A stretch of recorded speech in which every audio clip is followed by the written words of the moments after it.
Good morning, Savannah. We will, of course, have more on Sandy a little bit later on the show, but I want to talk about the Boston bombing investigation and ask you about these reports that we now know how it is that the Russians became aware of Tamerlan Tsarnaev, that they wiretapped him having a conversation with his mother and one other person. In your view, is that a critical piece of information that may have changed how FBI agents investigated him had they had that information back in 2011?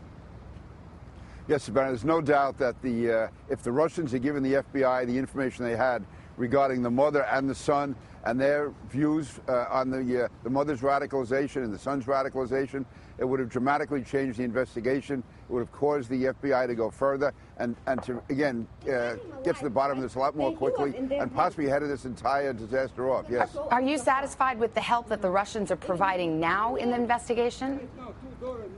No, there's no way of knowing. There's no doubt the Russians are cooperating more. But as I heard Congressman Schiff say before, there's still not full trust between the United States and the Russians. And they don't want to give us any information which is going to give away any of their sources, any of their methods. So it's sort of a bit of a dance here. If they want to give us as much as they can, which helps them, but they don't want to give us anything which would give us an idea as to how they do their intelligence. So that's the, yeah. Oh, I'm sorry to interrupt you. On Meet the Press on Sunday, you told David that you felt the FBI agents who interviewed Tsarnaev back in 2011 gave him the benefit of the doubt on too many occasions. What do you mean by that? What specifically?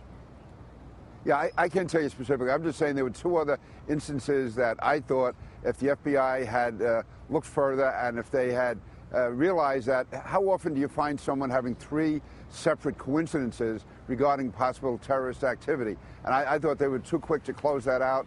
And also they should have done more as far as going to the local mosque, going to the imam, and just checking him out a lot more than they did. To me, there was enough smoke there that, whether or not there was fire, there was enough smoke that investigation should have been kept more active. And very quickly, other than rather someone radicalized these young men, do you believe they had outside help in terms of either training or financing? Savannah, I think they have to, and I have no evidence of it, but when you find, this many bombs put together so well, getting all the equipment, getting all the devices, putting it together, assembling it, it's very difficult for me to believe that two people could have done that on their own, especially living in a tiny apartment with his wife and his daughter, the other brother going to school.